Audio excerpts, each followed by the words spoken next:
नमस्कार मित्रांनो, तर तू ही रे माझा मितवा या मालिकेमध्ये अर्णव ईश्वरी यांचा इंटरव्ह्यू होणार असतो आणि अर्णव ईश्वरीला काही टिप्स देतो आणि तिला कसं बोलायचं, कसं आपण स्वतःला प्रेझेंट करायचं याबद्दल समजावतो.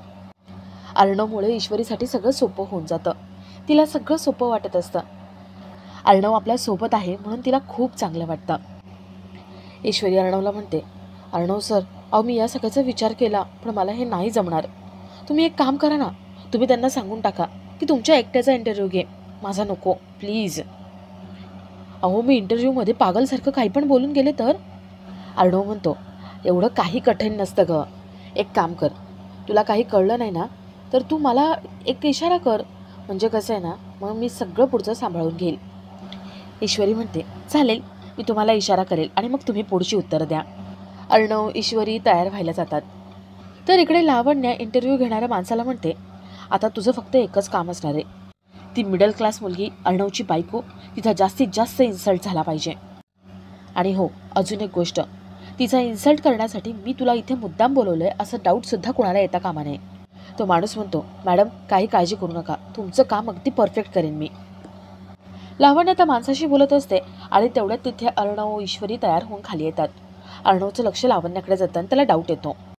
अर्णव विचारतो, लावण्या तिकडे काय चालू आहे? लावण्य म्हणते, काही नाही आहे यार, अरे हे इंटरव्ह्यूचं फुटेज आपल्याला आपल्या पब्लिसिटीसाठी वापरता येईल का हे मी विचारत होते. लावण्य अर्णवकडे येते आणि अर्णवने व्यवस्थित आवरलं आहे का हे चेक करून त्याचे कपडे वगैरे व्यवस्थित करते. ईश्वरी मनात म्हणते, आमचं लग्न झाले पण ही लावण्या ह्या गळेपडूपणा काही सोडतच नाही आहे आणि आज तर ही जरा अतिच करते. आगाऊ कुठली. ईश्वरी लावण्याकडे रागाने बघते. तर अर्णव ईश्वरी यांचं थोड्या वेळाने फोटो सेशन होतं. अर्णव ईश्वरी एकमेकांपासून लांब उभे असतात. फोटोग्राफर म्हणतो, सर मॅडम जरा चांगली रोमॅन्टिक पोज द्या ना. ईश्वरी अर्णवकडे बघते. अर्णव म्हणतो, मिस इंदोर घाबरू नको, मी आहे, कसलीच काळजी करू नको. ईश्वरी म्हणते, तुम्ही आहात म्हणून मी निर्धास्त आहे. अर्णव विचारतो, मग चालू करायचं फोटो सेशन? ईश्वरी हो म्हणते. दोघंही खूप छान पोजेस देतात आणि त्या दोघांच्या रोमॅन्टिक पोजेस बघून लावण्या, राकेश, वल्लरी यांचा जळफाट होतो. ते तोंड फिरवून घेतात आणि थोड्या वेळाने त्यांचे फोटोज काढून झाल्यावर ते इंटरव्ह्यू चालू होतो. इंटरव्ह्यू घेणारा माणूस त्यांना प्रश्न विचारतो. अर्णव ईश्वरी यांची पहिली भेट कुठे झाली, नंतर त्यांची ओळख, ओळखीपासून लग्नापर्यंतचा प्रवास याबद्दल सगळे प्रश्न विचारतो. अर्णव ईश्वरी त्याच्या सगळ्या प्रश्नांची छान उत्तरं देत असतात आणि त्यांची प्रश्नांची उत्तरं त्यांचं एकमेकांकडे बघून स्माईल करणं हे बघून लावण्याचा जळफाट होत असतो. इंटरव्ह्यूमध्ये 2 मिनिटाचा ब्रेक होतो. अर्णव थोड्या वेळासाठी बाजूला जातो आणि लावण्या ईश्वरीकडे येते. लावण्या ईश्वरीला म्हणते, तुझी जरा साडी नीट करायची, 1 मिनटं बाजूला ये. लावण्या ईश्वरी बाजूला जातात. ईश्वरी विचारते, काय झाले साडीला? लावण्य म्हणते, साडीला काही झालेलं नाही आहे, तुझा ॲटिट्यूडला झाले. तू विसरतेस का कोणाची बायको म्हणून तू इंटरव्ह्यू देतेस? The great ASR. तुला नसेल का त्याच्या इमेजची काळजी, पण मला ASRच्या इमेजची काळजी आहे. ईश्वरी म्हणते, मी इथे त्यांची बिझनेस पार्टनर म्हणून नाही तर लाईफ पार्टनर म्हणून बसले. समजलं ना लावण्या? ईश्वरी लावण्याच्या गालावरून हात फिरवते. लावण्या ईश्वरीवरती खूप चिडते. लावण्य म्हणते, तू स्वतःला शहाणा समजू नकोस हा. अर्णव तिथे येतो. अर्णव हे सगळं बघतो. अर्णव विचारतो, लावण्या काय झालं काय? लावण्य म्हणते, काय नाही, मी हिला समजावत होते की कसं वागायचं, कसं बोलायचं. अर्णव म्हणतो, मिस इंदोर तू जशी आहेस तशी एकदम परफेक्ट आहे, तुला स्वतःमध्ये बदल करण्याची काही गरज नाही. तू जशी आहेस ना तशीच मला खूप आवडतेस. ईश्वरी अर्णव एकमेकाकडे बघून स्माईल करतात. लावण्याच्या जीवाचा जळफाट होत असतो. लावण्य तंतनं तिथून बाजूला निघून जाते. अर्णव ईश्वरीला म्हणतो, तू जशी आहेस तशीच राहा आणि तसाच इंटरव्ह्यू दे, मला तू तशीच आवडतेस आणि हो, चेहऱ्यावरती स्माईल ठेव. ईश्वरी अर्णव पुन्हा इंटरव्ह्यूसाठी बसतात आणि इंटरव्ह्यू चालू होतो.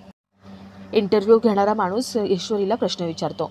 तो ईश्वरीला म्हणतो, अर्णव आणि ईश्वरी, तुमच्या दोघांची लव्ह स्टोरी जशी वेगळी आहे तसं लग्नसुद्धा हटके आणि वेगळंच झालं होतं ना?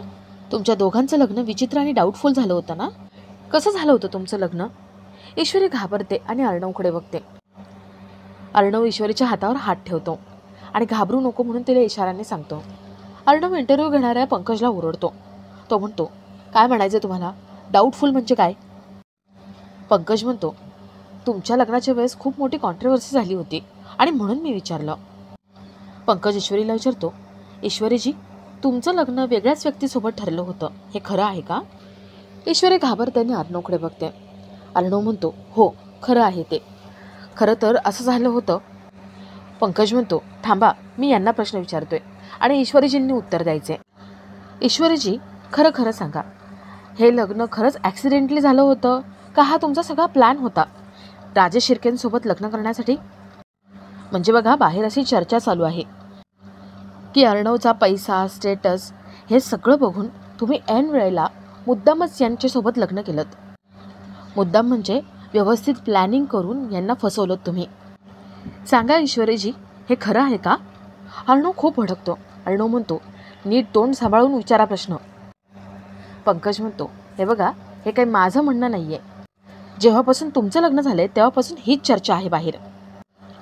तुमच्या स्टेटसच्या नसलेल्या एका मुलीशी फक्त तुम्ही एक मेहरबानी म्हणून लग्न केलं, अशी बाहेर सगळीकडे चर्चा चालू आहे. आणि काही लोक तर असं म्हणतायत की ईश्वरीजी गोल्ड डिगर आहेत, म्हणजेच पैशासाठी लग्न करणारी मुलगी आहे ही. अर्णव मोठ्याने ओरडतो. अर्णव म्हणतो, थोबाड बंद करा, मॅनरलेस कुठला. पंकज म्हणतो, सर, माझ्यावर ओरडून काय होणार आहे? अहो, मी काही नाही केलेलं आहे. लोक जे बोलतात ना ते तुम्हाला मी सांगितलं. अर्णव म्हणतो, लोकांना काय माहिती आहे आम्ही का लग्न केलं आहे ते? आणि आम्ही लग्न का केले हे ठरवण्याचा हक्क त्या लोकांना कोणी दिला आहे? लोकांना काय माहिती आहे आमच्याबद्दल, आमच्या नात्याबद्दल? आणि एका गरीब मुलीने श्रीमंत मुलाशी लग्न केलं तर तिचा डोळा बँक बॅलन्सवरती आहे त्याच्या, असा कुठून अर्थ होतो? आणि तुम्ही म्हणताय की ही गोल्ड डिगर आहे? तो माणूस म्हणतो, मग तुम्हीच सांगा, त्या गोल्ड डिगर नाही तर काय आहेत? अर्णव म्हणतो, ती गोल्ड डिगर नाही, ती गोल्ड हार्टेड आहे माझी बायको. तुमच्यासारखं प्रश्न विचारांना नातं काय असतं हे कधीच कळणार नाही. ईश्वरी खूप घाबरलेली असते. अर्णव ईश्वरीच्या खांद्यावर हात ठेवतो आणि अर्णव पुढे म्हणतो, माझी ईश्वरी देवाने मला दिलेले एक सुंदर गिफ्ट आहे आणि तिच्या मनाची श्रीमंती ही पैशामध्ये कधीच होऊ शकत नाही. ईश्वरी अर्णवकडे बघत राहते आणि आपला आजचा हा भाग इथेच संपतो. तर मालिकेच्या पुढील भागात आपल्याला असं बघायला मिळते, तर इंटरव्ह्यू झाल्यावर ईश्वरी रूममध्ये येते. ईश्वरी मनात म्हणते, हे काय होतं? अर्णव सर मला माझी ईश्वरी म्हणाले. ईश्वरी आरशासमोर उभी राहते आणि तिला समोरून अर्णव आलेला दिसतो.